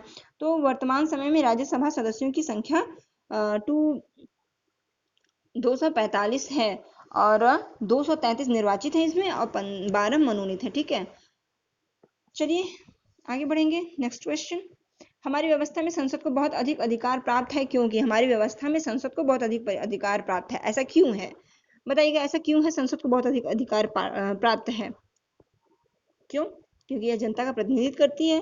जी हाँ, सी ऑप्शन में है, यह जनता का प्रतिनिधित्व करती है संसद हमारी, इसलिए इसे सबसे अधिक अधिकार प्राप्त हैं। संसद बनती कैसे है, देखिए लोकसभा प्लस राज्यसभा प्लस राष्ट्रपति से संसद का निर्माण होता है। भारतीय जनता का प्रतिनिधित्व करती है क्योंकि संसद जनता द्वारा प्रत्यक्ष एवं अप्रत्यक्ष रूप से चुनी जाती है। प्रत्यक्ष एवं अप्रत्यक्ष रूप से चुनी जाती है किसके द्वारा, जनता द्वारा, और जनता का प्रतिनिधि होने के कारण इसे पर्याप्त अधिकार दिए जाते हैं। आई होप आप समझ पाए होंगे क्या है। आगे बढ़ेंगे। भारतीय जनतंत्र में कार्यकारी का कार्य है, भारतीय जनतंत्र में कार्यकारी का कार्य क्या है, अधिनियम बनाना, संसद द्वारा बनाए गए अधिनियमों को लागू करना, राष्ट्रपति को प्रधानमंत्री को चुनना या राष्ट्रपति को चुनना। तो भारतीय जनतंत्र में कार्यकारी का कार्य है संसद द्वारा बनाए गए अधिनियमों को लागू करना, आपका बी ऑप्शन हो जाएगा राइट, संसद द्वारा बनाए गए अधिनियमों को लागू करना। देखिए भारतीय संविधान के भाग 5 में दिया गया है, एक संघीय कार्यपालिका के गठन का प्रावधान किया गया है। संघीय कार्यपालिका के अंतर्गत राष्ट्रपति, उपराष्ट्रपति, प्रधानमंत्री, मंत्रिपरिषद और महा न्यायवादी ये आते हैं। ठीक है, संघीय कार्यपालिका का प्रमुख जो होता है, मुख्य कार्य जो है संसद होता है, मतलब संसद मीन्स विधायिका द्वारा पारित किए गए अधिनियमों को लागू करना। सो आपका राइट आंसर हो गया बी ऑप्शन। ओके फ्रेंड्स, आगे बढ़ेंगे। 39 क्वेश्चन, बनी रहिएगा हमारे साथ, बताइएगा कि क्वेश्चंस कैसे लग रहे हैं हमको, आपको। आई होप सारे क्वेश्चन आपको अच्छे लग रहे होंगे क्योंकि ऐसे ही क्वेश्चन बनते हैं दोस्तों। एसएसटी की बात करें अगर, तो एसएसटी में सोशल स्टडीज, सोशल साइंस में आपका हिस्ट्री, ज्योग्राफी और पॉलिटिक्स से रिलेटेड ही क्वेश्चन आते हैं और आपको यहाँ पर सभी तरीके के क्वेश्चन मिल रहे हैं। तो ऐसे ही आपका पेपर बनेगा, आएगा पेपर, और अगर आप हमारे साथ बने रहेंगे तो काफी बेहतर कर पाएंगे। इसलिए हमारे साथ बने रहिए, अपने दोस्तों को शेयर कीजिए, लाइक कीजिए, सब्सक्राइब कर लीजिए, बेल आइकन को प्रेस कर दीजिए। चलिए आगे देखते हैं नेक्स्ट क्वेश्चन। मध्याह्न अल्पाहार कार्यक्रम के बहुत से सकारात्मक प्रभाव हैं, निम्नलिखित में से कौन सा इनमें से एक नहीं है। क्वेश्चन की फॉर्म नेगेटिव है तो नेगेटिव आंसर को ढूंढेंगे और इसको सर्कल जरूर कर लेंगे। तो विद्यालय में गरीब बच्चों के नामांकन में वृद्धि हुई है, जाति पूर्वाग्रह, जातिगत पक्षपात में कमी आई है, या अब निर्धन विद्यार्थी अपनी पढ़ाई पर ध्यान केंद्रित कर सकते हैं क्योंकि वे खाली पेट नहीं हैं, और निर्धन बच्चे परीक्षाओं में अधिक अंक प्राप्त कर रहे हैं। मध्याह्न अल्पाहार कार्यक्रम, ये बहुत से सकारात्मक प्रभाव हैं, ये कार्यक्रम के बहुत से सकारात्मक प्रभाव हैं। तो कौन कौन से सकारात्मक प्रभाव हैं और कौन से नहीं है, तो ये जो ऑप्शंस दिए गए हैं इनमें से कौन सा सकारात्मक प्रभाव नहीं है। निर्धन बच्चे परीक्षाओं में अधिक अंक प्राप्त कर रहे हैं, निर्धन बच्चे परीक्षाओं में अधिक अंक प्राप्त कर रहे हैं, ये इनमें से नहीं है। बाकी मध्याह्न अल्पाहार कार्यक्रम से सकारात्मक प्रभाव पड़ा है, नामांकन में वृद्धि हुई है, और जाति और पूर्वाग्रह, जाति पक्षपात में कमी हुई है, और अब निर्धन विद्यार्थी के बच्चे भी पढ़ाई में अपना ध्यान केंद्रित कर पा रहे हैं क्योंकि वो खाली पेट भूखे नहीं रहते। तो ये सभी आपके पॉजिटिविटी दर्शा रहे हैं, ये सभी आपके राइट हो जाएंगे। आंसर पूछा गया है नहीं, क्वेश्चन की फॉर्म नेगेटिव है तो राइट आंसर हो जाएगा आपका ये। ठीक, फोर्थ ऑप्शन हो जाएगा। बहुत ज्यादा मैंने कटपिट कर दिया, कंफ्यूज तो नहीं हो आप लोग। चलिए फोर्थ ये हो जाएगा राइट आंसर, क्योंकि क्वेश्चन की फॉर्म नेगेटिव थी। ठीक है, नेक्स्ट क्वेश्चन देखेंगे यहाँ पे क्या बना हुआ है आपका। चक्रीय चित्र ग्रामीण क्षेत्रों के में मजदूरों को प्राप्त विशेष रोजगार के अवसर प्रदर्शित कर रहा है। ठीक है, तो वे कितने लंबे समय तक नियमित रोजगार प्राप्त करने में अयोग्य है, नियमित रोजगार का। अब ये देखिए कुछ चित्र बना हुआ है यहाँ पर ये जो चक्री चित्र बना हुआ है ये क्षेत्रों में मजदूरों को विशेष प्रकार की रोजगार प्रदर्शित कराता है। अब ये जो रोजगार प्रदर्शित कराता है इसमें देखिए ऑप्शन आपको आगे मिलेंगे कि ये जो कितने समय तक कराता है, 3 माह, 4 माह, 5 माह, 6 माह। तो यहाँ पे पूछा क्या है कि कितने लंबे समय तक नियमित रोजगार प्राप्त करने में अयोग्य है। नियमित रोजगार ये कब तक प्राप्त करने में अयोग्य है, तो यहाँ पे आंसर हो जाएगा दोस्तों 5 माह। तो आपका आंसर हो जाएगा सी ऑप्शन, 5 माह। ठीक है, देखिए ये जो चक्री चित्र बना हुआ है, लोगों को जनवरी से मई तक रोजगार उपलब्ध नहीं हो रहे हैं इसमें। जनवरी से मई तक, जनवरी से मई तक रोजगार उपलब्ध नहीं हो रहे हैं। जनवरी से मई तक, तो बीच में 1 2 3 ये 4 और ये 5। ठीक, ये 1 2 3 4 5 ये 5 पॉइंट हुए। ठीक है, 5 माह यहाँ पे दिया गया है। ठीक, आप यहाँ देख पा रहे हैं, देखिए यहाँ पौधे तैयार करना, जून में काम है, पौधे तैयार करना है, और अगस्त में प्रतिरोपण है, और अक्टूबर सितंबर में निराई है, और नवंबर दिसंबर में पैदावार है। अगर अगर कुछ खाली यहाँ पे बचा है तो देखिए जनवरी में कोई काम नहीं है, फरवरी में कोई काम नहीं है, मार्च में कोई काम नहीं है, अप्रैल में नहीं है। तो ये कुछ महीने हैं जबकि बिल्कुल भी खाली पड़ा है, मजदूर वर्ग कार्य इनको नहीं है। तो यही है आपका राइट आंसर 5। ठीक, सामाजिक विज्ञान की कक्षा में उपयोग होने वाली विधि जिसमें शिक्षार्थियों को एक दूसरे के प्रति लगाव का मूल्यांकन करने के लिए कहते हैं, कहा जाता है, क्या कहा जाता है। स्व आकलन, समाजमितीय तकनीकी, केस अध्ययन और मनोमितीय तकनीकी। तो दोस्तों यहाँ पे हो जाएगा समाजमितीय तकनीकी। देखिए समाजमितीय तकनीकी के द्वारा सामाजिक विज्ञान की कक्षा में उपयोग होने वाली विधि जिसमें विद्यार्थियों को एक दूसरे के प्रति लगाव का मूल्यांकन किया जाता है। लगाव का मूल्यांकन की बात हो रही है, समाज में सामाजिक विज्ञान की कक्षा है, और उपयोग होने वाली जिसमें शिक्षार्थियों को एक दूसरे के प्रति लगाव का मूल्यांकन करना है। तो ये आपका समाजमितीय तकनीकी हो जाएगा। ठीक है, निम्नलिखित में से कौन सा सृजनात्मक चिंतन का अनिवार्य गुण है। सृजनात्मक चिंतन का अनिवार्य गुण क्या हो सकता है। अभिसारी, उत्पादक, मनन और निगमन। देखिए बात करें सृजनात्मक चिंतन की, बात हो रही है यहाँ पे सृजनात्मक चिंतन की, और अनिवार्य गुण का बात हो रहा है तो सृजनात्मक चिंतन का अनिवार्य गुण क्या हो जाएगा, उत्पादक हो जाएगा। इस गुण के अभाव में बालक, देखिए उत्पादक ही नहीं होगा तो बालक निर्माणकारी कार्य कैसे करेगा, सक्षम ही नहीं होगा, निर्माण ही नहीं हो पाएगा, और जब निर्माण नहीं होगा तो सृजनात्मकता कहाँ से होगी, सृजनात्मकता का विकास बहुत कम होगा। ठीक है, जेनरेटिव सिस्टम जो है पहले ज्यादा इंपॉर्टेंट है कि पहले जेनरेट तो होना चाहिए, कोई चीज उत्पादक होना चाहिए, उत्पादक होगा तो हम तो बच्चा उसमें माइंड लगाएगा और फिर सृजन करेगा। तो पहले उत्पादक मोस्ट इंपॉर्टेंट है, अनिवार्य गुण पूछा गया है। तो उत्पादक होगा तो बाकी सारी चीजें होगी, मनन होगी, विसारी होगा, निगमन होगा, सब कुछ होगा, बट यहाँ पे मोस्ट इंपॉर्टेंट राइट हो जाएगा क्या, उत्पादक। ठीक, एक चुनाव के दौरान उसके विभिन्न मुद्दों की भूमिका को समझने के लिए आप विद्यार्थियों को निम्न में से सबसे ज्यादा क्या पूछना पसंद करेंगे। ऑप्शंस हैं आपके, न्यूज़पेपर के संपादनों में दिए गए विभिन्न पार्टियों द्वारा एक दूसरे के प्रति तर्कों का विश्लेषण करना, या प्रत्येक पार्टी की प्राथमिकताएं और उसकी सर्वाधिक समर्थनकारी नीतियों के प्रकारों का विश्लेषण करना, राजनीतिक पार्टियों की लोकप्रियता जानने के लिए अपने स्थानिक तौर पर सर्वे करना, या फिर डी ऑप्शन हो जाएगा आपका विभिन्न पार्टियों के लिए राष्ट्रीय न्यूज चैनल तैयार करना। तो दोस्तों यहाँ पर देखिए आपका प्रत्येक पार्टी की प्राथमिकताएं और उसकी सर्वाधिक समर्थनकारी नीतियों के प्रकारों का विश्लेषण करना। यहाँ पे सबसे ज्यादा पूछना क्या पसंद करेंगे विद्यार्थियों से आप, चुनाव के दौरान देखिए पूछना है, मुद्दों की भूमिका को समझिएगा कि चुनाव के दौरान उसके विभिन्न मुद्दों की भूमिका को समझाने के लिए विद्यार्थियों को सबसे ज्यादा क्या पूछना पसंद करेंगे। तो सबसे ज्यादा पूछना पसंद करेंगे कि प्रत्येक पार्टी की प्राथमिकताएं और उसकी सर्वाधिक समर्थनकारी नीतियों के प्रकारों का विश्लेषण करना पसंद करेंगे। ठीक है,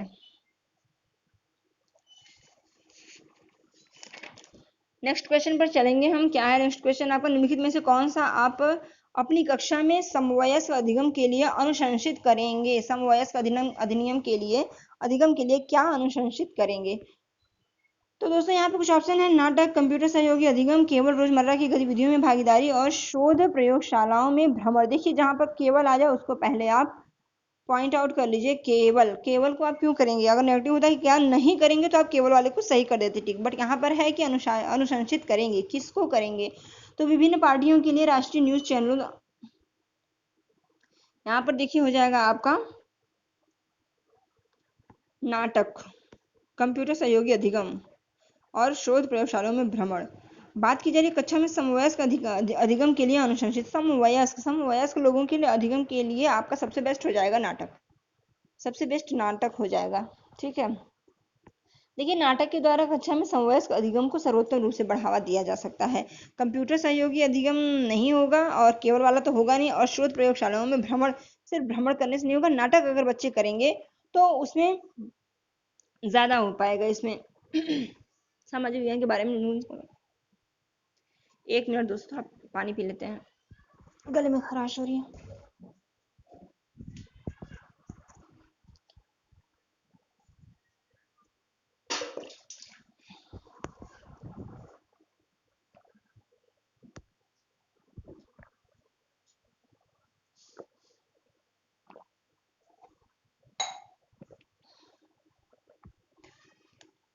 ओके चलिए, सॉरी आप लोग को थोड़ा सा वेट करना पड़ा, मेरा गला सूख गया था बोलते बोलते, ठीक है। इस छोटी छोटी चीजों को आप लोग माइंड मत कीजिएगा, प्यास सबको लग जाती है, तो हम भी थोड़ा सा उठ के पानी पी लिए हैं। चलिए आगे बढ़ते हैं। यहाँ पे हो गया आपका नाटक। अगला है सामाजिक विज्ञान के बारे में निम्नलिखित में से कौन सा कथन सही है? कौन सा कथन सही है आपको सही बताना है, ठीक है। तो देखेंगे यहाँ पे समाज के विविध सरोकारों से सामाजिक विज्ञान का कोई संबंध नहीं है,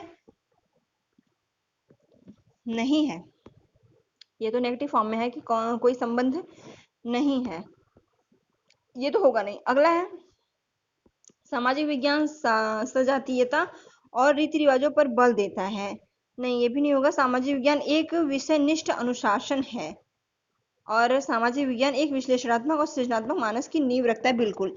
देखिए पढ़ने से चारों ऑप्शन खुद ही समझ में आ जाते हैं कि कौन से शब्द किस ऑप्शन में है। अगर हमको देखिए बात समझ में आ रही है तब तो सबसे अच्छी बात है कि समझ में आ रहा है, बट अगर समझ में नहीं आती है कोई चीज तो सामाजिक विज्ञान के बारे में कह रहा है तो विश्लेषणात्मक और सृजनात्मक मानस की नींव रखता है, तो बेस्ट ऑप्शन दोस्तों यही तो हो ही जाएगा ना। विश्लेषणात्मक और सृजनात्मक मानस की, दिमाग की, एक ज्ञान की नींव रखता है सामाजिक विज्ञान, ठीक है। राइट आंसर आपका डी ऑप्शन हो जाएगा। आगे बढ़ेंगे। सामाजिक विज्ञान में परीक्षा सुधार पर हाल ही का एनसीएफ आधार पत्र बल देता है। किस पर बल देता है? खुली पुस्तक परीक्षा पर, सतत आकलन पर, परीक्षा निष्पादन पर, या परीक्षा के समय बैठने की लचीली व्यवस्था पर। किस पर? देखिए तो यहाँ पे हो जाएगा आपका सतत आकलन सबसे बेस्ट होता है। आप सतत आकलन पर जाएंगे। बताती हूँ मैं आपको कुछ इसके बारे में। आंसर 2015 के बारे में नोट कीजिएगा कि अगर राष्ट्रीय पाठ्यचर्या रूपरेखा 2005 एक आधार पत्र है जिसमें शिक्षण अधिगम से संबंधित क्रियाकलापों के लिए संस्तुति प्रस्तुत की गई है, जो निम्न है।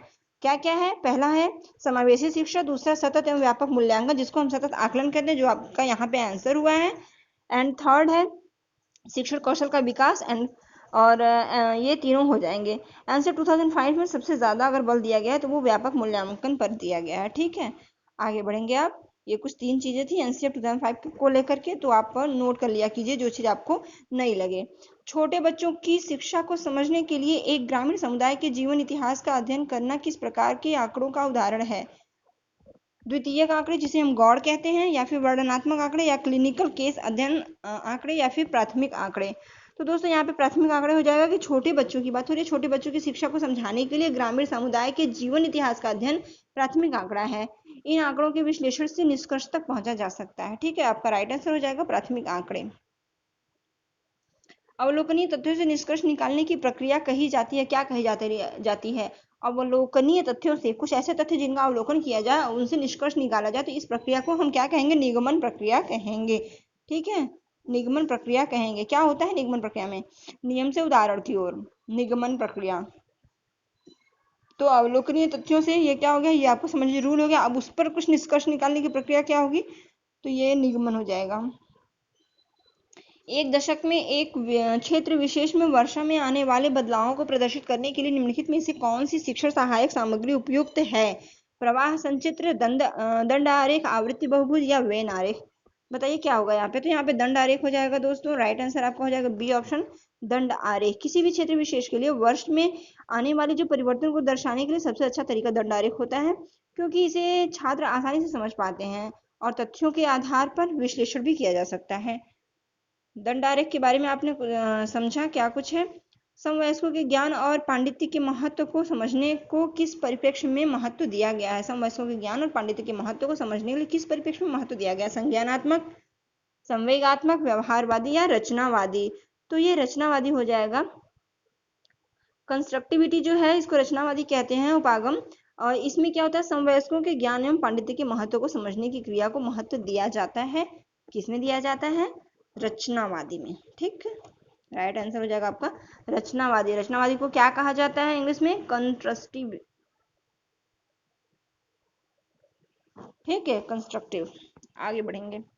सामाजिक विज्ञान में निम्नलिखित में से कौन सी शिक्षण पद्धति सबसे अधिक प्रभावी है जिसे शिक्षकों को इस्तेमाल करना चाहिए? बार बार परीक्षा देने से यह सुनिश्चित करना कि शिक्षार्थी विषय वस्तु को सीख गए हैं, या फिर उदार भाव से ग्रेड देना, या फिर शिक्षार्थियों को आलोचनात्मक और विचारोत्तेजक गतिविधियों में शामिल करना, या गृह कार्य देना। तो यहाँ पे दोस्तों देखिए क्या कह रहा है कि कौन सी शिक्षण पद्धति सबसे अधिक प्रभावी है जिसे शिक्षकों को यूज करना चाहिए? तो सबसे अधिक प्रभावी आपका बार बार परीक्षा देना सुनिश्चित करना, ये तो होगा नहीं। देखिए क्या क्या नहीं होगा, इसको हटाते जाएंगे हम। ये नहीं होगा। उदार भाव से ग्रेड देना, ग्रेड देने की बातें भी नकारात्मक होती हैं, बच्चों को ग्रेड नहीं देना है। और शिक्षार्थियों को आलोचनात्मक और विचारोत्तेजक गतिविधियों में शामिल करना, ये तो पॉजिटिव लग रहा है। गृह कार्य देना, हाँ गृह कार्य भी नहीं होगा, तो आपका राइट आंसर यही हो जाएगा। सबसे ज्यादा यही कर सकते हैं आप, सबसे प्रभावी माध्यम यही होगा। ठीक है, आगे बढ़ेंगे। भारतीय बहुलतावादी समाज में सामाजिक विज्ञान की पाठ्य पुस्तकों को क्या करना चाहिए? बहुसंख्यक की राय को प्रदर्शित करना चाहिए, सरकार के विचारों को प्रदर्शित करना चाहिए, विवादास्पद मुद्दों से बचना चाहिए, सभी धर्म और सामाजिक मुद्दों समूहों को शामिल करना और उनका प्रतिनिधित्व करना चाहिए।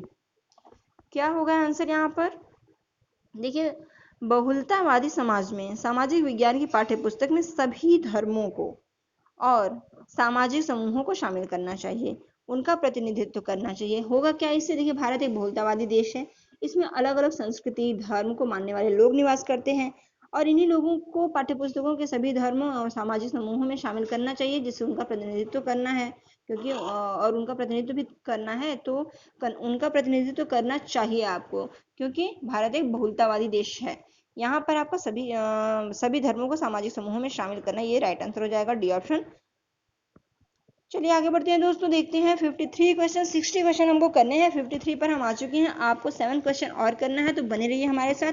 एक से बढ़कर एक क्वेश्चन है यहाँ पे, और उस आंसर की व्याख्या भी हम कर रहे हैं, उससे जुड़ी कुछ चीजें भी हम बता रहे हैं। अगर आप नए विजिटर हैं तो प्लीज सब्सक्राइब करिएगा, बेल आइकन को प्रेस कीजिएगा, ऑल बटन पे टच कीजिएगा। डेली एक वीडियो लेके आ रही हूँ मैं, 60 क्वेश्चन पूरे के पूरे करा रही हूँ, जिससे कि आपकी तैयारी अच्छी हो जाएगी। जल्दी से जल्दी ये पूरा करने के बाद आप रिवाइज करेंगे, और फिर जो कुछ भी छूटा होगा, कुछ और भी फैक्ट, कुछ और भी सिलेक्टेड क्वेश्चन हम लेकर के आएंगे, जिससे कि एग्जाम से पहले हम बिल्कुल 100% श्योर रहें कि इस बार हमें बेस्ट करना है आपका। अगर आप फर्स्ट बार अटेम्प्ट कर रहे हैं तो 100+ लेके जाएंगे, और अगर आप फर्स्ट टाइम नहीं कर रहे हैं, सेकंड थर्ड आपका है, तो 120 तक तो जाएंगे ही जाएंगे हम लोग।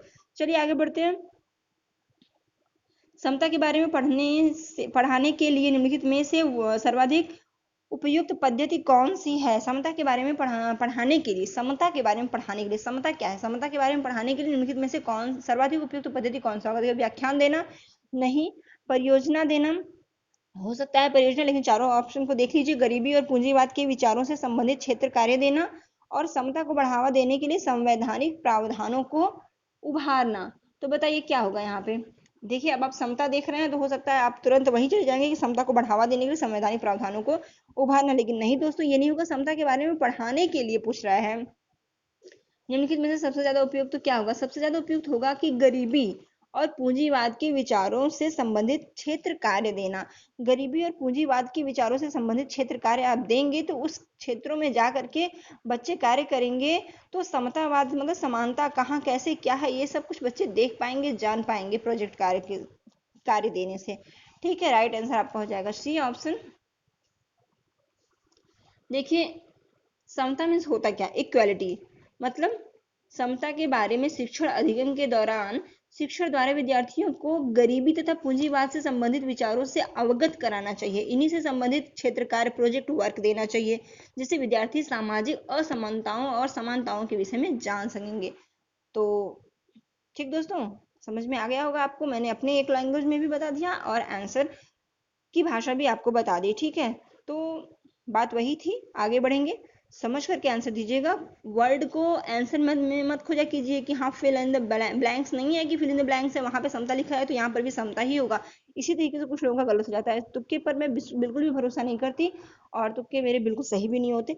तो यहाँ पर देखिए, हम पढ़ रहे हैं, हमारी नॉलेज इंक्रीज हो रही है, हम पढ़ रहे हैं, ज्ञान अर्जित कर रहे हैं, तो मतलब समझेंगे ना समता का मतलब क्या हो गया। तो गरीबी और पूंजीवाद के विचारों से संबंधित कार्य क्षेत्र अगर हम देंगे तो बच्चे जाएंगे, प्रोजेक्ट कार्य है एक तरीके से करेंगे तो जानेंगे ना कि कहाँ कहाँ असमानताएं हैं, गरीबी है, पूंजीवाद है, कैसे क्या कुछ है, तो बच्चे जान पाएंगे और विभिन्न असमानताओं के बारे में, समानताओं के बारे में जान पाएंगे। ठीक, आगे बढ़ेंगे, सी ऑप्शन राइट हो जाएगा। निम्नलिखित में से कौन सा नियमों, विनियमों और मूल्यों के सामाजिक अधिगम को बढ़ावा देगा। क्या देगा यहाँ पे बढ़ावा? समूह चर्चा। देखिए दोस्तों, सबसे बेस्ट होता है परियोजना कार्य, किताब पढ़ना, समूह चर्चा और निबंध लिखना। हाँ, प्रोजेक्ट कार्य भी सबसे अच्छा होता है। यहाँ पे क्या कह रहा है कि नियमों, विनियमों और मूल्यों में सामाजिक अधिगम को बढ़ावा देना है, तो यहाँ पे समूह चर्चा सबसे अधिक हो जाएगा। कैसे हो जाएगा? क्योंकि समूह चर्चा के द्वारा नियमों, विनियमों और मूल्यों के सामाजिक अधिगम को बढ़ावा दिया जा सकता है, यही सामाजिक मूल्यों में सुधार किया जा सकता है इसके द्वारा। ठीक है, राइट आंसर हो जाएगा बी ऑप्शन। आगे बढ़ेंगे, विद्यार्थी के व्यवहार में निम्नलिखित में से किस वर्णन को सामाजिक विज्ञान की कक्षा में अभिवृत्तियों और मूल्यों के आकलन के इस्तेमाल किया जा सकता है? क्या बताइए? शिक्षकों के सभी विचारों को स्वीकार करना, सभी विचारों को स्वीकार कर लेंगे? नहीं, ये तो नहीं होगा सभी विचारों को स्वीकार करना। अगला क्या है? अकेले कार्य करने के लिए जोर देना। सिर्फ अकेले कार्य करने के लिए जोर देना नहीं, प्रश्न पूछने के लिए स्वतंत्र अनुभूत करना। जी बिल्कुल, ये लग रहा है बच्चों को अगर प्रश्न पूछने के लिए स्वतंत्र कर दिया जाए कि बच्चे के माइंड में जो भी आए आप कुछ भी पूछ सकते हैं, सहर्ष पूछिए, मैं स्वतंत्र होकर पूछिए, मैं बताने के लिए तैयार हूँ। बच्चा क्यूरियोसिटी, जितनी भी क्यूरियोसिटी होगी बच्चे के अंदर, जितनी भी जिज्ञासा होगी, बिना किसी डर, बिना किसी भय के बच्चा खुल के बोलेगा, पूछेगा, अपनी सारी बातों को सामने रखेगा। आगे देखते हैं क्या है? शैक्षणिक कार्यों में अच्छे ग्रेड प्राप्त करना। नो फ्रेंड्स, ये अच्छे ग्रेड प्राप्त करना बिल्कुल नहीं है। और सभी शिक्षकों को सभी विचारों को स्वीकार करना। देखिए, शिक्षकों की बातों को स्वीकार करना चाहिए, लेकिन यहाँ पे इस तरीके से दर्शाया जा रहा है कि शिक्षक के सभी विचार को स्वीकार करना। अगर कोई ऐसा है जो कि कुछ भी कह दे रहा है कि नहीं चुपचाप बैठे रहो, कुछ भी बोलने की जरूरत नहीं है, क्वेश्चन नहीं करना, बस चुपचाप बैठे रहो, तो क्या एक्सेप्ट कर लिया जाएगा? तो कुछ चीजें होती हैं जो कि एक्सेप्ट नहीं की जा सकती हैं। तो यहाँ पे समझना है हमको कि क्या नहीं करना है, क्या करना है। विद्यार्थी के व्यवहार में निम्नलिखित में से, इन चारों में से किस वर्णन को सामाजिक विज्ञान की कक्षा में अभिवृत्तियों, मोस्ट इंपॉर्टेंट है, अभिवृत्तियों और मूल्यों के आकलन में यूज करना है। तो अकेले कार्य करने के लिए जोर देना, देखिए ये भी नहीं होगा। आप ऐसे आंसर पर जाएंगे, कैसे हमें आंसर तक जाना है, आप ऐसे आंसर पे जाएंगे जो बाल केंद्रित हो, जो बच्चे को बिल्कुल स्वतंत्र करे, बच्चे को जो ज्यादा से ज्यादा सृजनात्मकता की तरफ लेके जाए, सारी चिंतन की तरफ लेकर के जाए। तो प्रश्न पूछने के लिए स्वतंत्र अनुभूत करना, ये एक लाइन अपने आप में बहुत ही विस्तृत है कि बच्चे को प्रश्न पूछने के लिए स्वतंत्र करते हैं आप, कि आप कुछ भी पूछ सकते हैं, भूलिए बच्चे के मन में जो भी भाव है उसके लिए उत्साहित करना कि पूछो बेटा क्या बात है, हाँ हम सब कुछ बताएंगे आपको, जो भी मन में भावना आ रही है, जैसे भी क्वेश्चन आ रहा है आप खुल करके पूछ सकते हैं। बच्चे को फ्री छोड़ देना, बच्चे को किसी तरीके का भी बच्चे पर दबाव ना हो, कि नहीं कोई भी डर, कोई भी दबाव ना हो। ठीक है, राइट आंसर आपका सी ऑप्शन हो जाएगा। सामाजिक विज्ञान की कक्षा में निदानात्मक और उपचारात्मक शिक्षण में शामिल होंगे। निदानात्मक और उपचारात्मक शिक्षण आपने पढ़ा होगा, क्या होगा बताइए? देखिए, साइकोलॉजी का भी मेरे वीडियोस चल रहे हैं, साइकोलॉजी पे मैं ज्यादा फोकस कर रही हूँ, और साथ ही साथ सीटेट का सामाजिक विज्ञान, इसलिए क्योंकि सामाजिक विज्ञान जो है 60 नंबर अलग से कवर करता है, प्लस साइकोलॉजी जो है वो सीटेट में अगर आप प्राइमरी लेवल का कर लीजिए या फिर जूनियर का लीजिए तो सब में 15 क्वेश्चन, 30 में तो 15 इंक्लूड ही रहते हैं। तो साइकोलॉजी जो है वो आपके सीटेट की तो जान है, और पूरी तरीके से उसको देखना है। तो अगर हम इस कम से कम समय में, हमने पढ़ा तो है, ये अपनी पढ़ाई तैयारी तो हमने किया ही है, उस कम से कम समय में 1 महीने में हम अगर साइकोलॉजी पे ध्यान देते हैं, साथ ही साथ प्रैक्टिस सेट करते हैं, और अपना ये पेपर 2 के लिए एसएसटी का ये हर प्रीवियस ईयर पेपर कर डालते हैं, तो ये काफी बेस्ट होगा हमारे लिए, काफी अच्छा कर पाएंगे हम इस तरीके से। तो चलिए कहाँ थे हम, निदानात्मक और उपचारात्मक शिक्षण में शामिल होंगे। क्या क्या हो सकता है, शिक्षार्थी की कठिनाई विशेष की पहचान करना, या पढ़ने के लिए बहुत अधिक सामग्री उपलब्ध कराना, या फिर चर्चा के लिए अनेक अवसर उपलब्ध कराना, या शिक्षार्थियों की त्रुटियों में तुरंत सुधार करना। तो यहाँ पूछा क्या है, निदानात्मक और उपचारात्मक शिक्षण में शामिल क्या होता है। तो दोस्तों निदानात्मक और उपचारात्मक शिक्षण में शामिल होता है कठिनाई की विशेष पहचान करना। देखिए निदानात्मक मतलब क्या, जानेंगे कि बच्चे को क्या प्रॉब्लम है, और फिर उपचारात्मक मतलब क्या, उस प्रॉब्लम को जानने के बाद उस प्रॉब्लम का सोल्यूशन ढूंढ करके करना, बच्चे के साथ उस सोल्यूशन को यूज करके बच्चे की प्रॉब्लम को सॉल्व करना। तो यहाँ पे चर्चा के लिए अनेक अवसर उपलब्ध कराना, देखिए अवसर उपलब्ध कराना एक बेस्ट ऑप्शन है चर्चा के लिए। एक कीवर्ड भी है, टैग वर्ड है, आप लगा सकते हैं, सी टेट के लिए यूज कर सकते हैं, लेकिन हर जगह नहीं कि कहीं भी लिखा है तो हम आप उसको सही कर देंगे। यहाँ पे बात निदानात्मक और उपचारात्मक शिक्षण की हो रही है, तो उस पॉइंट ऑफ व्यू से समझेंगे, तो यहाँ पर ये उस अवसर उपलब्ध कराना नहीं होगा। बाकी और कहीं भी आप क्वेश्चन के अकॉर्डिंग अवसर उपलब्ध कराना चर्चा के लिए ये अच्छी बात है। शिक्षार्थियों की त्रुटियों में तुरंत सुधार करना, देखिए तुरंत सुधार नहीं करना चाहिए, बच्चे को मौका देना चाहिए कि वो खुद से पहले सुधार करके बताए कि क्या और कुछ हो सकता है। बात यहाँ पे हो रही है निदानात्मक और उपचारात्मक शिक्षण की, तो पहला ऑप्शन बेस्ट है, पहला ऑप्शन ही राइट है, बेस्ट ही नहीं बल्कि पहला ऑप्शन ही राइट है। ठीक है, आगे बढ़ेंगे। शिक्षक शिक्षा के दौरान सूक्ष्म शिक्षण निम्नलिखित में से किसकी ओर संकेत करता है। देखिए अब शिक्षक की बात हो रही है कि एज ए टीचर सूक्ष्म शिक्षण निम्नलिखित में से किसकी ओर संकेत करती है। ऑप्शन है आपके शिक्षक प्रशिक्षक का बारीकी से अवलोकन करने के द्वारा शिक्षण में, या ऐसी छोटी कक्षा को पढ़ाना जिसमें सहपाठी शिक्षार्थियों की भूमिका निर्वाह कर रहे हों, या छोटे समूहों में शिक्षार्थियों को पढ़ाना, या एक समय में कम विषय वस्तु को पढ़ाना। दोस्तों समझिएगा, देखिए शिक्षक की बात हो रही है, शिक्षक जो सूक्ष्म शिक्षण करते हैं, जो माइक्रो टीचिंग होती है उसकी बात हो रही है, तो आप कर पाएंगे यहाँ पे अगर समझेंगे तो। शिक्षक प्रशिक्षण का जो बारीकी से अवलोकन करने द्वारा शिक्षण होता है, यहाँ पे इसकी बात नहीं हो रही है कि बारीकी से अवलोकन नहीं किया जा रहा है। यहाँ पे देखिए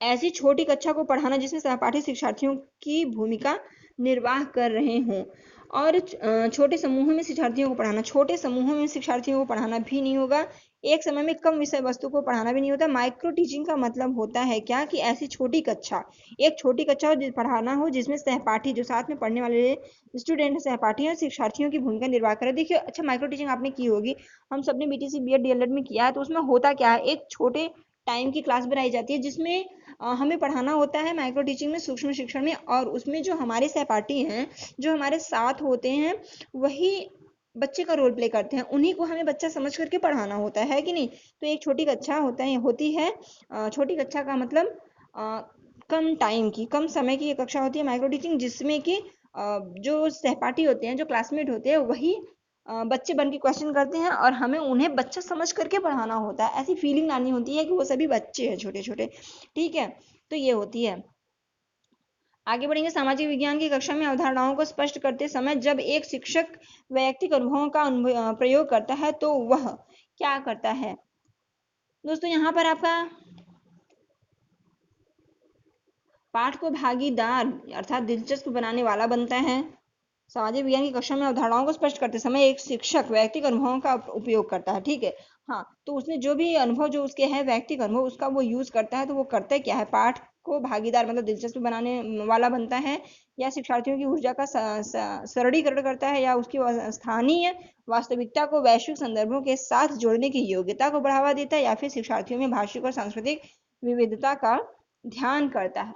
तो दोस्तों देखिए सबसे ज्यादा बेस्ट क्या है, अगर बच्चे टीचर ने अपने वैयक्तिक अनुभव के द्वारा किया है, तो क्या है वैयक्तिक अनुभव। देखिए बच्चे जिस भी जगह पर हैं, स्थानीय, यहाँ पर देखिए स्थानीय वास्तविकता जो है उसी को एक्सेप्ट करते हुए, स्थानीय वास्तविकता उस समय की जो वास्तविकता है, जैसे भी जिस भी जगह पे हैं, जिस भी चीज के साथ हैं, हम उसको वैश्विक संदर्भों के साथ जोड़ने की योग्यता को बढ़ावा देता है। उसमें क्या करना चाहिए, हम जिस भी परिस्थिति में हैं उसी परिस्थिति में हम अच्छे से अच्छी चीज को बच्चों तक दे पाए, पहुंचा पाए। आपके पास टीएलएम है, नहीं है, आप खुद से टीएलएम बना लीजिए, खुद से अपने नॉलेज के बेस पे, अपने एक्सपीरियंस के बेस पे आप बच्चों को किस तरीके से बेस्ट प्रोवाइड करा सकते हैं नॉलेज, ये देखना है, चाहे किसी भी परिस्थिति में। ये नहीं कि नहीं यहाँ पे सारी सुविधाएं हैं, होंगी तभी हम कर पाएंगे, सुविधाएं ना रहने पर भी आप सक्षम है, आप एक शिक्षक हैं, तो आप अपने तरीके से कर सकते हैं। तो राइट आंसर आपका ये सी हो जाएगा। आगे बढ़ेंगे। नेक्स्ट क्वेश्चन, बस अब लास्ट है, 2 क्वेश्चन और हैं। निम्नलिखित में से कौन से शिक्षार्थी की संस्कृति पूंजी बनाते हैं, सांस्कृतिक पूंजी बनाते हैं? ऑप्शन हो जाएगा मौद्रिक तथा वित्तीय संसाधन, विद्यार्थी शिक्षार्थी के द्वारा इस्तेमाल हेतु उपलब्ध इलेक्ट्रॉनिक उपकरण, और परिवार की शैक्षिक पृष्ठभूमि और स्थानों की संख्या जिसका शिक्षार्थी ने भ्रमण किया हो। तो यहाँ पे क्या होगा, देखिए सांस्कृतिक पूंजी बनाते हैं। सांस्कृतिक पूंजी का मतलब क्या, संस्कृति मतलब एक तरीके से हो जाएगा आपका कि जो शिक्षार्थी हैं वो सांस्कृतिक पूंजी बनाते हैं, मतलब क्या सीख रहे हैं, समाज से कैसी संस्कृति उनकी बन रही है। ठीक है, सांस्कृतिक पूंजी बनाने का मतलब क्या हो। अब मौद्रिक तथा वित्तीय चीज नहीं है ये दोस्तों। पूंजी से आप अगर ये वित्त या पैसे या ये सब चीजों पे लेके जाएं तो ये गलत होगा, ये नहीं है। सांस्कृतिक पूंजी का मतलब हो गया आपका परिवार की शैक्षिक पृष्ठभूमि क्या है, यह आपका राइट आंसर हो जाएगा, परिवार की शैक्षिक पृष्ठभूमि। शिक्षार्थी के द्वारा इस्तेमाल किए हेतु उपलब्ध इलेक्ट्रॉनिक नहीं, ये भी नहीं है। और स्थानों की संख्या जिनका शिक्षार्थी ने भ्रमण किया है, जिन्हें संख्या नहीं गिनना है, काउंट नहीं करना है। परिवार की शैक्षिक पृष्ठभूमि की बात है, जहां से कि संस्कृति के बारे में उसके पता चलता है। ठीक है, आगे बढ़ेंगे। Next question and last question. अगर आपने अभी तक हमारे साथ बने हैं तो आपका बहुत बहुत धन्यवाद। आप काफी अच्छा कर पाएंगे बिल्कुल, क्योंकि आप अगर इतना समय दे रहे हैं डेली 1 घंटा, तो आप काफी बेहतर करेंगे। चलिए लास्ट क्वेश्चन को देखते हैं हम। निम्नलिखित में से कौन सा सामाजिक विज्ञान की कक्षा में प्रगतिशील शिक्षा का आयाम है? शिक्षार्थियों को अलग करना बिल्कुल नहीं होगा। अलग क्यों करेंगे आप शिक्षार्थियों को? प्रगतिशील शिक्षा का आयाम पूछ रहा है।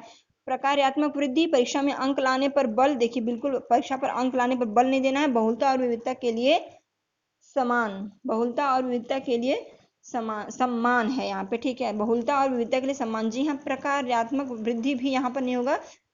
शब्द लिखा हुआ है थोड़ा सा परिष्कृत, तो यहाँ पे आप जा सकते हैं, लेकिन आपको दो तो आपका निकल गया और आपको इन्हीं दोनों में चूज करना था। तो आपका बहुलता और विविधता, देखिए बहुलता और विविधता जो है अपने आप में खुद ही एक बेस्ट और विस्तृत आंसर हो जाता है कि बहुलता और विविधता के लिए सम्मान सामाजिक विज्ञान की कक्षा में प्रगतिशील शिक्षा का आयाम है ये एक।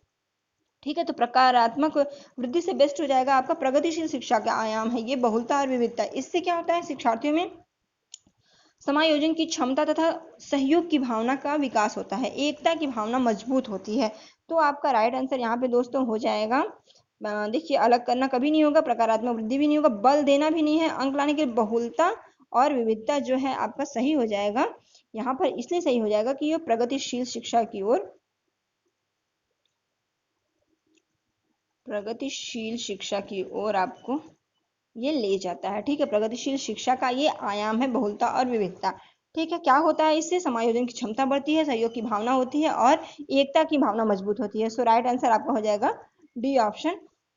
तो दोस्तों आज के लिए बस इतना ही। आप घंटे भर से हमारे साथ जुड़े हुए हैं तो आपका बहुत बहुत धन्यवाद। और फिर आप अपने लिए जुड़े हुए हैं, ये तो मेरा एक प्रयास है कि मैं आप लोगों को प्रोवाइड करा रही हूँ, और जिससे कि आप पढ़ रहे हैं, तैयारी कर रहे हैं, तो काफ़ी 10-5 मिनट की वीडियो से दोस्तों मैं फिर बार बार यही कह रही हूँ, बहुत लोगों का मैं देखती हूँ कि छोटे छोटे वीडियोस बना करके डालते हैं, तो वो छोटे छोटे वीडियोस व्यू बटोरने के लिए होते हैं। तो मुझे व्यू नहीं बटोरना, मेरा ये पर्पस है कि आप पढ़ें, और जो कुछ भी मैं प्रोवाइड करा रही हूँ मैं बहुत ही सेलेक्टेड चूज करके प्रोवाइड कर रही हूँ। प्रीवियस ईयर पेपर बहुत ही इंपॉर्टेंट होता है, उसके बाद हम प्रैक्टिस करेंगे और सेलेक्टेड क्वेश्चन भी देखेंगे। तो ये सारे क्वेश्चंस जो हैं हमारे एक बेस को मजबूत कर रहे हैं। और क्वेश्चन कैसे आते हैं, अगर आप फर्स्ट टाइम एग्जाम दे रहे हैं तो आप यहाँ से देख पाएंगे, समझ पाएंगे, क्वेश्चन इसी तरीके से आते हैं। सो फ्रेंड्स, हमारे साथ बने रहने के लिए धन्यवाद।